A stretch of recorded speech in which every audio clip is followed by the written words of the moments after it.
কাঠমান্ডুতে আমার চতুর্থ দিন, আর আজ আমি এখান থেকে বেরোবো। তো আমি স্নান টান করে রেডি হয়ে গেছি, আর এখান থেকে আমি হোটেলের চেক আউট হচ্ছে 12টা। তো 12টার সময় বেরোবো এখান থেকে।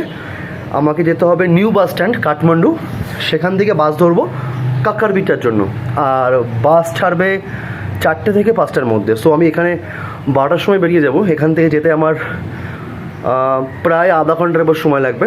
তো ওখানে বাস স্ট্যান্ডে গিয়ে টিকিট কাটা, দেন আশেপাশে কিছু ঘুরবো, দেন বাসে উঠবো।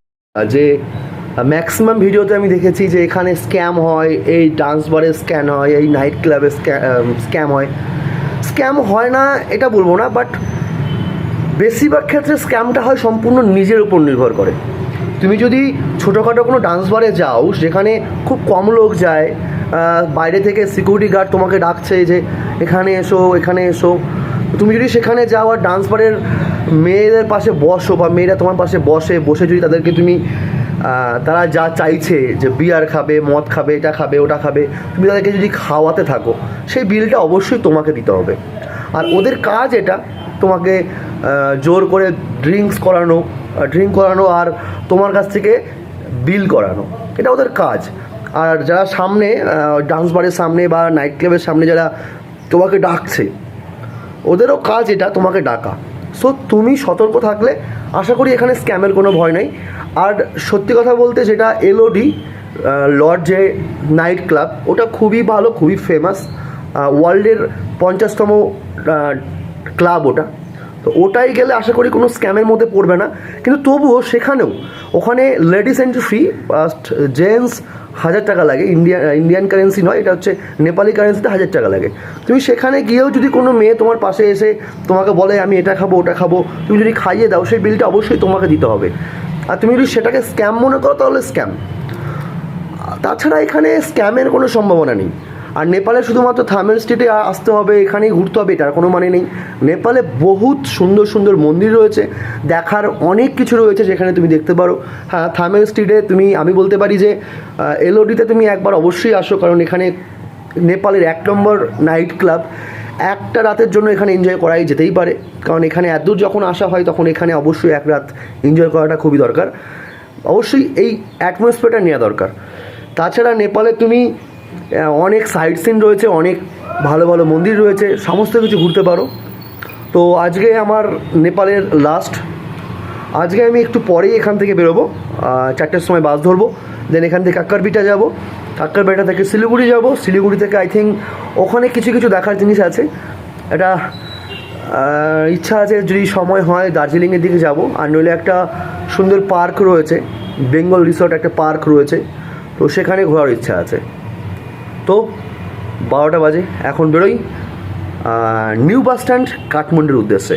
আর আমি জানিও না কোন বাসটা যায়, কত টাকা টিকিট এখান থেকে বা কিছু কীভাবে যাবো এখান থেকে গেছি, বাট এখানে বলছে র্যাপিডো, মানে বাইক করে গেলে বাস স্ট্যান্ডের সুবিধা, বাট এখানে র্যাপিডো পাচ্ছি না আমি। তো এখন একটু হাঁটছি, বাস স্ট্যান্ড চিনিও না, দেখি কোথায় গিয়ে বাস স্ট্যান্ড পড়ে।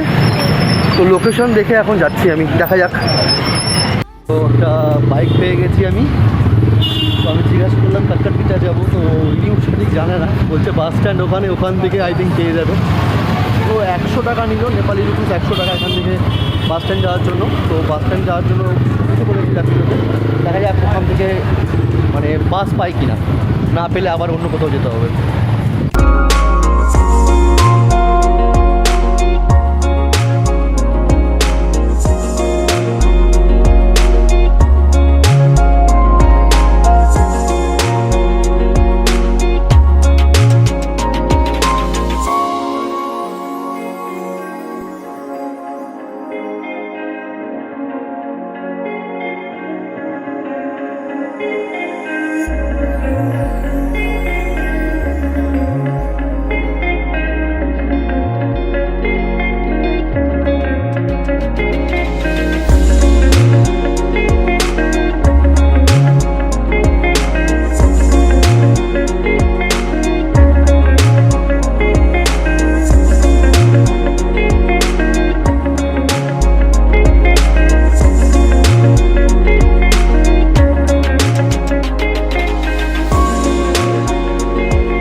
এসেছিলো, জিজ্ঞাসা করলাম আমি, যেটা প্রথম থেকেই বলছি, এরা প্রচণ্ড হেল্পফুল, প্রচণ্ড হেল্প করে। তো আমি জিজ্ঞাসা করলাম কাক্কারবিটা যাওয়ার বাস কোথা থেকে পাবো, তো আমাকে বলে দিল সামনে একটা মাইকে অ্যানাউন্স করছে কোথা থেকে, কিন্তু জানি না কোথায় মাইকে অ্যানাউন্স করছে, গিয়ে দেখতে হবে এবার কোথায় মাইকে অ্যানাউন্স করছে, কী করছে। ভাইয়া কাক্কারবিটা जाने का बस कहाँ से मिलेगा? টিকিট কাটলাম, 1 নম্বর কাউন্টার 2 নম্বর কাউন্টার থেকে টিকিট পাওয়া যায়। আমার কাছ থেকে টাকা নিল নেপালি টাকা 1800 টাকা, এসি বাস। আর কাক্কারবিটা, হ্যাঁ, Kathmandu to Kakarbhitta, seat number B8। মানে দালালের সত্যি কথা বলতে ছড়াছড়ি, দালাল বলা ঠিক নয়, বা এরা হেল্পই করছে। আমাকে বললো যে এখানে ঠিক 2টোর সময় এই জায়গাটায় বাসটা আসবে, তো 2টো পর্যন্ত আমাকে এখন ওয়েট করতে হবে, তাছাড়া কোনো কাজ নেই। 3টের সময় বাস ছাড়বে। সো আমার বাথরুম পেয়েছে, বাথরুম করতে হবে, মারা ঘাড় ফেটে যাচ্ছে বাথরুমের জন্য। বসার জায়গা, এরকম বসার জায়গা এখানে অনেক রয়েছে, তো এখানে রেস্ট করতে পারো। বাস আমার 2টোর সময় ওখানে আসবে, সো এখনও অনেক দেরি আছে, তো এখানে কিছুক্ষণ বসে রেস্ট করি। আর B8 bus seat number, but আমি বললাম যে উইন্ডো সিট দরকার আমার, বাট জানি না এরা কী করেছে না করেছে। 1 ঘন্টা থেকে ঘুরে বেড়াচ্ছি, 1 ঘন্টা কি 1.5 ঘন্টা হয়ে গেল, পালের বাস আমার আসছেই না। কেউ বলে এখানে, কেউ বলে এখানে, আর বাসের নাম্বার 0103, আর বাড়া এখানে একটাও বাস নেই এই নাম্বারে। কেউ বলে এইখানে আসবে, কেউ বলে ওইখানে আসবে, বা 2টোর সময় আসার কথা, 2টো বেজে গেছে কখন, 2:10-15 বাজে, এখনও বাসের কোনো নামই নেই। দেখি কখন আসে বানা, আর ভালো লাগছে না, গান ফেটে যাচ্ছে। এবার বাসে বসতে পারলে শান্তি হয়। বাস পেলাম, ও এই বাসে যাব আমি। এসছি অনেকক্ষণ আগে, বাট এখন সাফ সাফাই করছে।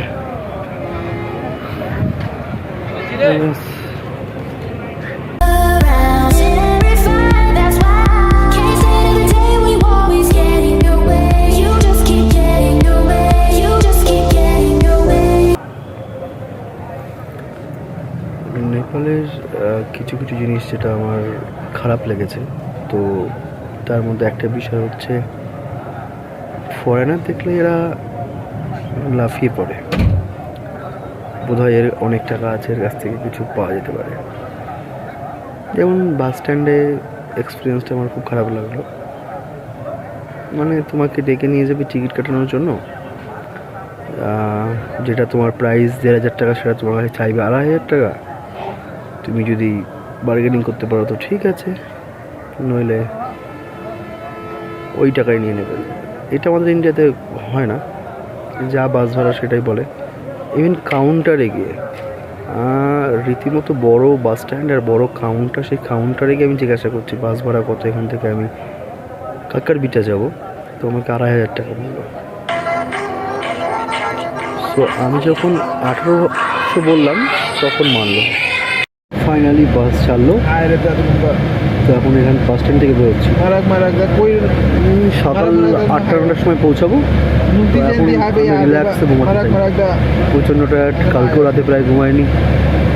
জানি বাসে টাইম পাবো অনেক, সো টাইম পাওয়ার জন্য এখন বাসে উঠে এখন রিল্যাক্সে ঘুমাচ্ছি। বাসটা মোটামুটি ভালো, এসিতে কাজ করছে। আগে বাসটার মতো না, আগে বাসটা এসিতে তো কাজ করছিল না, এসি তো না ছিল অন্য কিছু লাগানো, বাট আজকের বাসটা অনেকটাই ভালো আর এসি কাজ করছে। সো আমি এখন রিল্যাক্সে ঘুমাতে চাই। পাশে একজন দাদা হয়ে আছে যিনি নেপালিতে কথা বলছে, সো আমি কিচ্ছু বুঝতে পারছি না।